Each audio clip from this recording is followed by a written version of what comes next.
વડોદરામાં પતિ પત્ની મિત્રો સાથે મળી યુવકને હની ટ્રેપમાં ફસાવનાર મહિલા સહિત 4 આરોપીઓને પોલીસે ઝડપી પાડી વધુ કાર્યવાહી હાથ ધરી છે। પોલીસ સૂત્રોના જણાવ્યા અનુસાર વડોદરા શહેરના ન્યૂ સમા રોડ વિસ્તારમાં રહેતા અને મંજુસરની ખાનગી કંપનીમાં મેડિકલ ઓફિસર તરીકે ફરજ બજાવતા અતુલ પટેલને થોડા દિવસ પહેલા જુહી નામની યુવતીની ફ્રેન્ડ રિક્વેસ્ટ ફેસબુક પર આવી હતી, જે ફ્રેન્ડ રિક્વેસ્ટ સ્વીકારીને અતુલ પટેલે જુહી સાથે ચેટ શરૂ કર્યો હતો।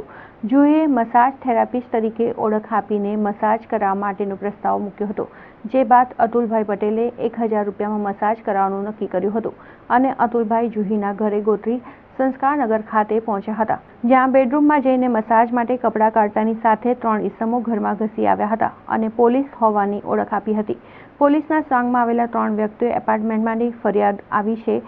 અહીં ગેરકાયદેસર પ્રવૃત્તિ ચાલે છે તેમ કહીને અરજી જેવું કાગળ બતાવ્યું હતું, જ્યારે અન્ય એક વ્યક્તિએ અતુલ પટેલ અને જુહીનો વિડીયો ઉતારી લીધો હતો અને ફ્લેટ સીલ કરી ધરપકડ કરવાની ચીમકી ઉચ્ચારી હતી।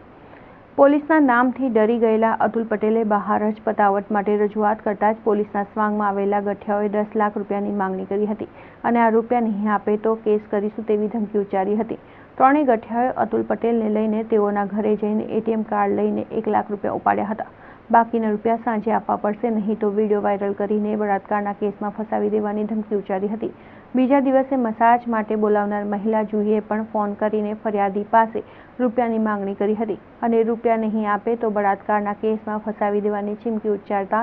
અતુલ પટેલે ગોત્રી પોલીસ મથકનો સંપર્ક કર્યો હતો, જ્યારે ગોત્રી પોલીસે હની ટ્રેપ મામલે ફરિયાદ લઈને મહિલા જાગૃતિ ઉર્ફે જુહી, યોગેશ, સની બારોટ, અનિલ બારોટની ધરપકડ કરી વધુ તપાસ હાથ ધરી છે।